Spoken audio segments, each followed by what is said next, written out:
Videos देखने के लिए सब्सक्राइब करें जनसत्ता.com, बेल आइकन दबाकर पाएं लेटेस्ट नोटिफिकेशन। बिहार चुनाव का बिगुल बज चुका है और फार्मर्स बिल के नाम पर पूरे देश में आग लगी हुई है। विपक्ष आरोप लगा रहा है, भारतीय जनता पार्टी बचाव कर रही है। ऐसे में आज हमारे साथ में है भारतीय जनता पार्टी के दिग्गज नेता और सांसद मनोज तिवारी। उनसे जानेंगे ना सिर्फ फार्मर्स बिल के बारे में बल्कि और कुछ तीखे सवाल भी करेंगे जिन पर आप जानना चाहते हैं कि क्या है सरकार का पक्ष और क्या है सत्ताधारी भारतीय जनता पार्टी का पक्ष। मनोज जी, जनसत्ता.com पे आपका बहुत बहुत स्वागत है। Thank you so much Digvijay ji. ये फार्मर्स बिल ने पूरा हंगामा मचाया हुआ है। कह रहे हैं कि न्यूनतम समर्थन मूल्य अब हट जाएगा। ये कहा जा रहा है जो स्टॉक बढ़ाने की जमाखोरी को बढ़ावा मिलेगा, जो 3 नए कानून पास हुए हैं, महंगाई बढ़ जाएगी। तो ये एक ऐसा नहीं लग रहा कि एक फिर से एक तीसरा कदम सरकार ने उठा दिया बिना पब्लिक को एडवांस में अवेयर किए हुए। एक्चुअली जैसे आपने कहा ना कि फार्मर्स बिल से पूरे देश में आग लगी हुई है, तो ये देश में खासतौर से कांग्रेसियों के ट्रैक्टर में भी आग लग गई है। हाँ, और वो ट्रैक्टर भी कांग्रेसियों का है, किसानों का नहीं है। ट्रैक्टर तो किसान का समृद्धि का साधन है, वो जलाने का कोई सोच सकता है तो कांग्रेस के युवा कार्यकर्ता देखे आपने। मेरा ये कहना है कि हम भी किसान हैं, हम 190 बीघा के किसान हैं, हम तो बहुत खुश हैं। हमार माई बहुत खुश बिया, हमार भैया बहुत खुश बड़े, हमारे गांव के लोग बहुत खुश बा।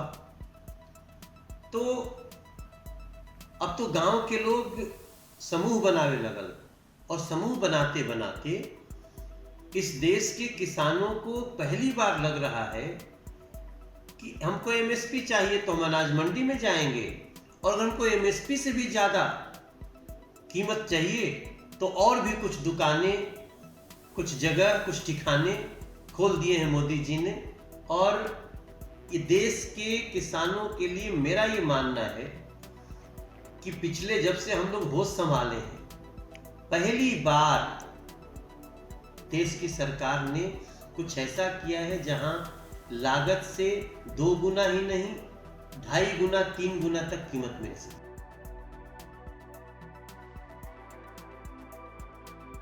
लेकिन मंडी से बाहर एमएसपी रहेगी क्या? एमएसपी से भी ज्यादा रहेगी। मंडी से अभी तो क्या शुरू में लोग कह रहे थे कि एमएसपी ही समाप्त हो जाएगी।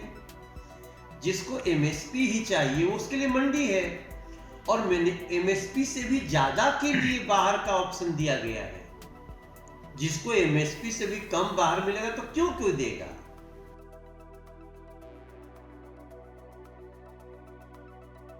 अच्छा, एक होती है मंडी समिति जिसके चुनाव होते हैं, बड़ा धन बल बाहुबल लगता है। तो ये जो विरोध चल रहा है इन तीनों बिलों का, कहीं ना कहीं वो एंगल भी इन्वॉल्व लगता है। बेसिकली ये विरोध राजनीतिक है। अब नरेंद्र मोदी जी के खिलाफ कोई मुद्दा मिल ही नहीं रहा है विपक्ष को, हम लोगों की सरकार के खिलाफ कोई मुद्दा मिल ही नहीं रहा है। तो अब ये लोग मुद्दे के अभाव में कई बार छलांग लगाते हैं और मुंह के बल गिरते हैं। ये किसानों के बिल पे भी वैसे ही मुंह के बल गिरे हैं।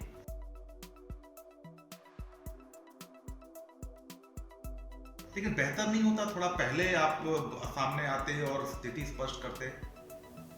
72 साल दिग्विजय जी, 72 साल, कितना दिन किसान को आप ऐसे ही परेशान करेंगे? कितना दिन उसका समृद्धि का द्वार बंद रखेंगे? ये कोई देश को आजाद हुए 72 साल हो गए, हम तो किसानों से बात करने के बाद बोल रहे हैं। और देखिए ये अंतर आ गया है। आज मैं तो सिनेमा से आया हूं ना दिग्विजय भाई, फिर भी हम किसानों से बात करने के बाद ही हम सरकार को अपना सुझाव दिए हैं। ऐसा नहीं है कि ये अचानक बिल आ गया। हम बहुत समय से किसानों से बात कर रहे हैं, किसानों के आय का 2 गुना उनको लाभ देना चाहते हैं, लागत का 2 गुना आय करना चाहते हैं। तो ये सारी चीजों के बीच जैसे उन्होंने कहा ना कि 70-72 साल में क्या हुआ, ये तो किसान थैंक्स कर रहा है कि चलो भैया एक नई व्यवस्था आई है, देखते हैं, बाकी किसी से कॉन्ट्रैक्ट करना न करना ये तो किसान का ही काम है ना, कोई इसको बाध्य नहीं कर सकता।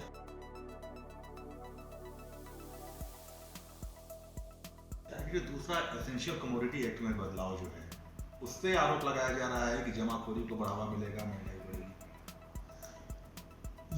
ये जमाखोर लोग ही ऐसी बात कर रहे हैं, क्योंकि इसमें जमाखोरों को तकलीफ होगी। अब ये आने के बाद जमाखोरी नहीं होगी। कैसे?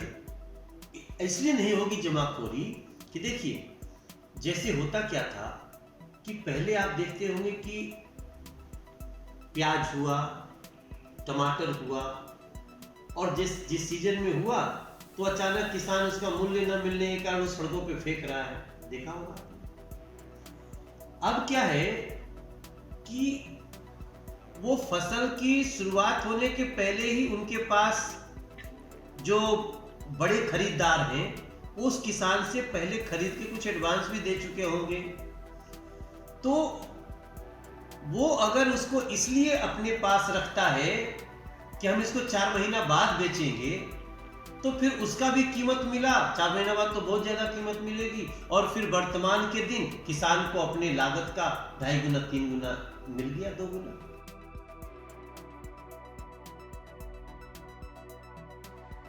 लेकिन जो उपभोक्ता है, जब स्टोरेज बढ़ेगा, कैपेसिटी, तो एक फ्यूचर ट्रेडिंग की जो बात आती है, फ्यूचर ट्रेडिंग होगी, तो कहीं ना कहीं महंगाई पे उसका असर नहीं पड़ेगा।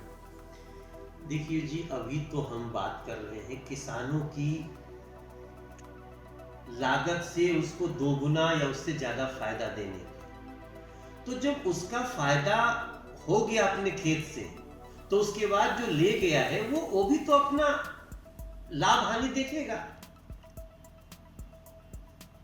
और फिर हमारे यहाँ ये मत भूलिए कि हम जमाखोरों पे हमारी नजर नहीं है, या कोई आप चीज का आप 10 रुपया में लेकर के उसको 11 रुपया में बेचते हैं, और पता चले 10 रुपया में लेकर के 20 रुपया बेचते हैं, तो उसके लिए भी नियंत्रक पावर है।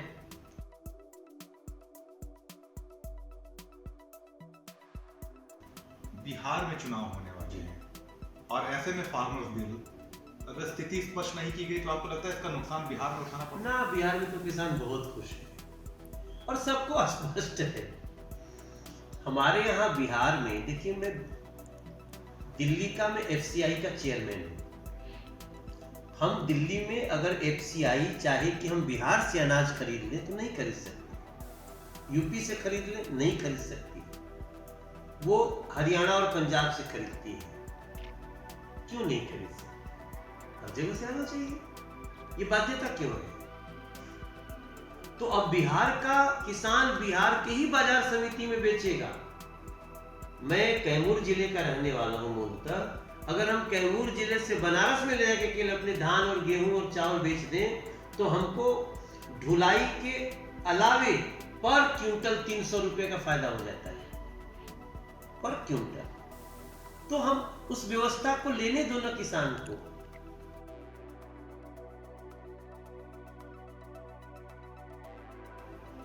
एक्चुअली थोड़ा सा फार्मर्स बिल से हटते हैं और बिहार की बात करते हैं। उससे पहले थोड़ा बिहार के एक मुद्दे की बात कर लें। अभी चाहे यूपी हो या राष्ट्रीय स्तर पर सरकारी रोजगार नौकरियों की बात आ गई है, विवाद उठ रहा है, 5 साल के कॉन्ट्रैक्ट की बात उठाई जा रही है। क्या चुनावों के ठीक पहले इस तरह का कोई प्रस्ताव नुकसान पहुंचाएगा इलेक्शन में, या सरकार कॉन्फिडेंट है कि पब्लिक इसको इग्नोर कर देगी? ये कॉन्ट्रैक्ट किसकी बात कर रहे हैं? सरकारी नौकरियों में 5 साल के संविधान नियुक्ति। देखिए, लोगों को जब हम मनरेगा की व्यवस्था किए, तो मनरेगा में तो 1-1 साल की व्यवस्था है ना, कि 1 साल में आपको 242 दिन काम मिलेगा मनरेगा में। तो 1 साल की जगह एक व्यवस्था 5 साल तक की आ गई, तो 5x5x5 चलता रहेगा ना। अगर हम आज बहुत सारे ऐसे कॉन्ट्रैक्ट हैं जहां में शुरू में 3 साल के लिए या 5 साल के लिए काम होता है, बट बाद में अगर उनकी क्षमता अच्छी है तो उनको रिन्यूअल भी होता है, तो वो चलता रहेगा। बिहार चुनाव में इसका कोई असर नहीं पड़ने वाला? उसका पॉजिटिव असर पड़ेगा। काम मिला ना, तो 5 साल के कॉन्ट्रैक्ट से शुरुआत होना भी बहुत अच्छी बात है। काम देने की गारंटी दी जा रही है, कॉन्ट्रैक्ट हो रहा है, ये एनडीए सरकार की और बीजेपी सरकार की सोच हो सकती है।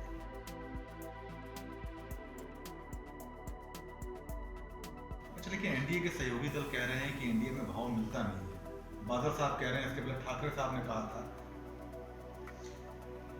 एनडीए में जितना सम्मान है, हर बीजेपी चूंकि बड़ी पार्टी होने के नाते बाकी के सम्मान की बात आती है, तो बहुत सम्मान होता है, बहुत सम्मान है।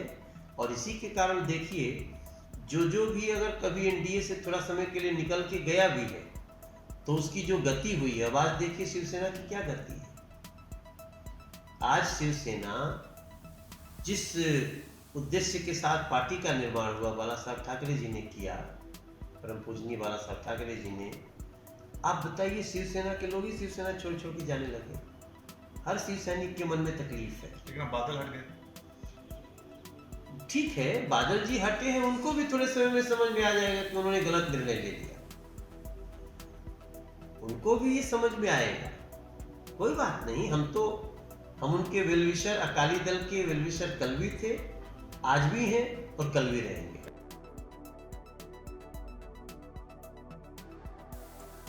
आपने जैसे कहा बीजेपी बड़े दल है, तो जिम्मेदारियां भी ज्यादा हैं भारतीय जनता पार्टी के पास।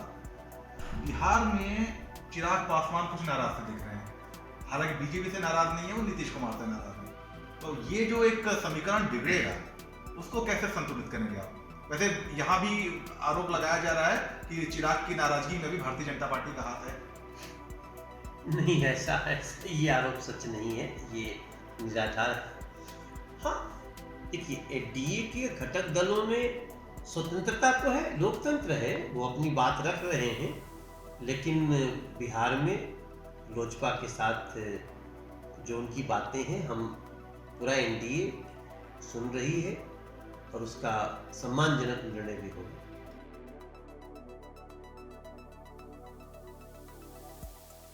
अच्छा, आपने मुंबई की बात की, बाल ठाकरे की बात, उद्धव ठाकरे की बात की। मुंबई आजकल चर्चा में जी। और खास तौर पे बॉलीवुड, फिल्म इंडस्ट्री, एंटरटेनमेंट जगत, जहाँ से आप मूलतः आते हैं, वो भी विवाद में है। अभी आपके बड़े अच्छे मित्र हैं रवि किशन, वो ना चाहते हुए भी एक विवाद में आ गए। तो ये सारे जो ड्रग्स कंट्रोवर्सी है, इस पर आपका क्या स्टैंड है? देखिए, मेरा ये मानना है कि पूरी बॉलीवुड ड्रग्स में डूबी हुई है, ऐसा नहीं है। और इस तरह का कोई भी बात करेगा तो उसको अच्छा नहीं माना जाएगा। बॉलीवुड बहुत बड़ी इंडस्ट्री है, बॉलीवुड देश की पहचान है। कई देशों में भारत की पहचान बॉलीवुड से ही होती है। और ये दिलीप कुमार साहब की, पृथ्वीराज कपूर साहब की, राज कपूर साहब की, लता जी की, ऐसे बड़े बड़े लोगों की इंडस्ट्री है। तो एक चंद कुछ लोग, जो लोग ड्रग्स में लिप्त पाए गए हैं या उन पे आरोप लगे हैं, उनके कारण पूरी बॉलीवुड को दोष देना एक साजिश का हिस्सा है। साजिश है। तो अगर कोई ऐसी बात करता है कि बॉलीवुड में ड्रग्स का काम चल रहा है, तो वो गंदगी साफ कर रहा है या थाली में छेद कर रहा है? नहीं, अगर कोई इस आवाज को उठा रहा है तो गंदगी साफ कर रहा है। ड्रग्स की जो भी समस्या है, जिस भी सेक्टर में है, उसको उठाना ये बॉलीवुड को भविष्य के लिए अच्छा करेगा। क्योंकि शरीर का अगर सारा हिस्सा स्वस्थ है और एक बांह पैरालाइज हो जाए तो फिर शरीर तो पैरालाइज ही कहेंगे हम। तो ऐसे में रवि का जो इशू है, उसने जो उठाया, उसका भी मैं समर्थन करता हूँ। और जया जी ने जो बोलने में, रिएक्ट करने में जल्दीबाजी कर दी, उसका भी मुझे दुख हुआ। आपकी बात हुई इस पूरे मामले के बाद रवि से या जया जी से? हाँ, रवि से तो हमारी बात रोज ही होती है, हम लोग उस मुद्दे पे साथी हैं। लेकिन हमने जो हमारे बड़े हैं, जो वरिष्ठ हैं, उनको भी हम लोगों ने कहा कि जो कुछ लोगों को डाउट हो गया कि रवि ने पूरी बॉलीवुड को उसमें समेट लिया, वो सिर्फ एक भ्रम था। रवि ने खुद ही, रवि किशन जी ने सबको क्लैरिफाई किया। रवि ने सबको क्लैरिफाई किया कि हम जो लोग लिप्त हैं उन्हीं की बात कर रहे हैं।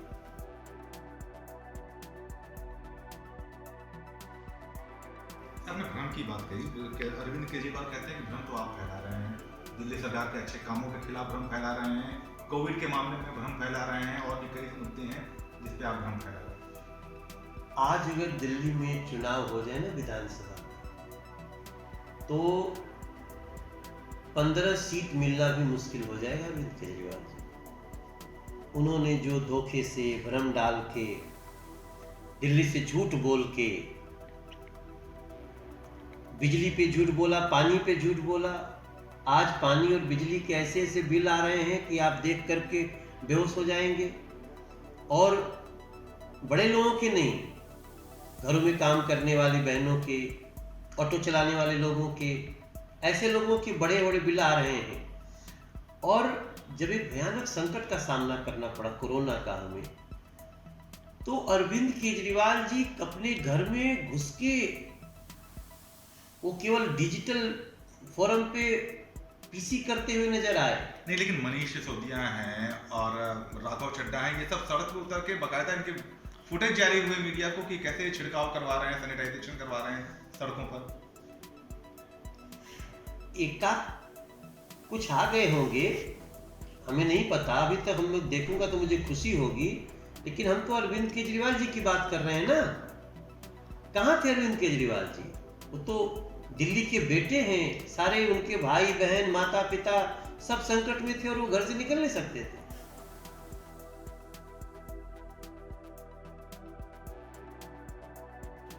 केजरीवाल कहते हैं कि यूपी और हालांकि पुराना बयान हो गया, उसके बाद उन्होंने काफी सफाई दी थी। तो अब क्या स्थिति, आपको क्या लगता है, यूपी और बिहार के लोग यहाँ पे स्वास्थ्य सेवाओं पे बोझ बढ़ा रहे हैं, उसकी वजह से कोविड के इतने मामले हो गए या तैयारी खराब थी? एक्चुअली देखिए, उनका जो अरविंद केजरीवाल जी का जो मानस है ना, वो हमेशा झूठ में जीने का है। उनको वो शासन चलाने की नीयत नहीं है उनकी।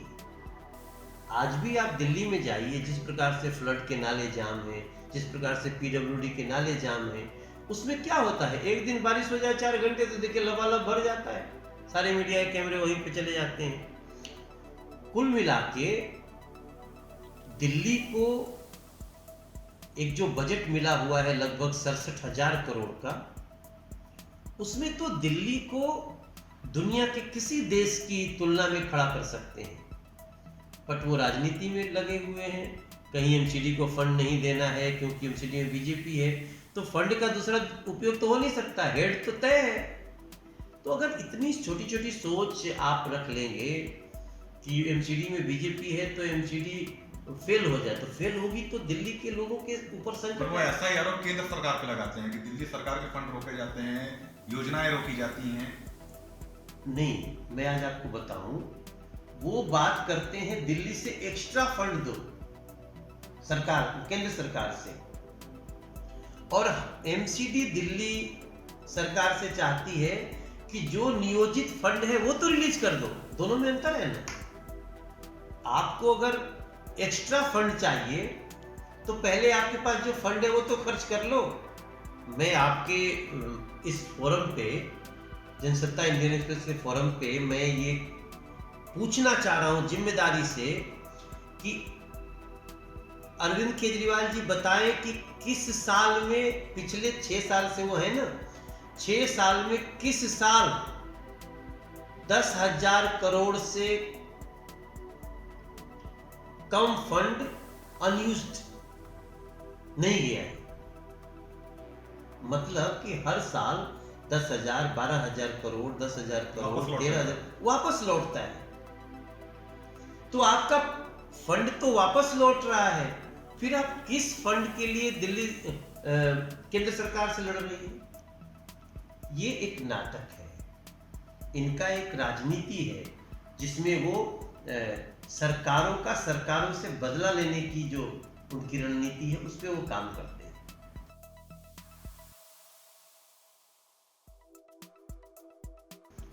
एक आखिरी सवाल आपसे, उत्तर प्रदेश में की योगी सरकार ने ग्रेटर नोएडा में फिल्म सिटी की बात कही। एक कलाकार होने के नाते, आप आज से जब आपने करियर अपना शुरू किया था, ये फिल्म सिटी का पहले भी कई बार कोशिश हुई, कामयाब नहीं हो पाई। तो दो सवाल हैं, इस बार क्या कोशिश कामयाब होगी, आपको कैसा लगता है?